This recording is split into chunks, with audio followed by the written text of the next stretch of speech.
Good morning and સ્વાગત છે બધાનું એક નવા વ્લોગમાં.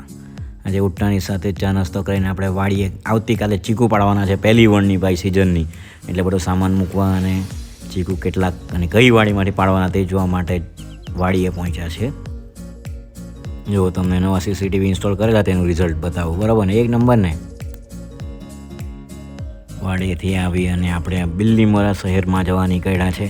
આપણા મિત્ર કિરીટ પટેલ માલવણ, એમને ત્યાં એક નવું મહેમાન આવેલું છે, એટલે તેના ખબર અંતર કાઢવા માટે આસ્થા હોસ્પિટલ કાં એકદમ નદી કિનારે બિલ્લીમોરામાં આવેલી છે, ત્યાં આપણે બાળકને ખબર અંતર કરવા માટે પહોંચ્યા છે. બપોર પછી મોડા આપણે પારડી પંચલાઈ ગામે આયુર્વેદિક દવા લેવા માટે નીકળ્યા છે. જોઈ લે ભાઈ, બધી કુદરતી વનસ્પતિમાંથી બનેલી દવાઓ અહીં મળે છે.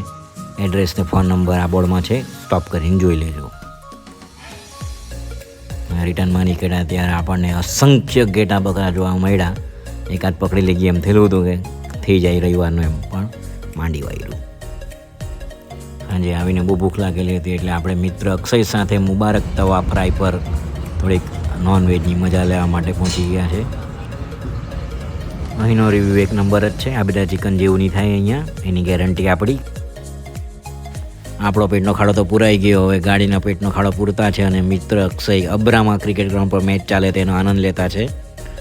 અને ત્યાંથી આપણે સીધા આવી ગયા છે INS મલ્ટી સ્પેશિયાલિટી હોસ્પિટલ પર, જ્યાં આજે તમારી ભાભી નાઇટ ડ્યુટી છે. એમ કે મને બી કંઈ પાર્સલ આપી જાઓ, એટલે આપણે તેને પાર્સલ આપવા માટે પહોંચી ગયા.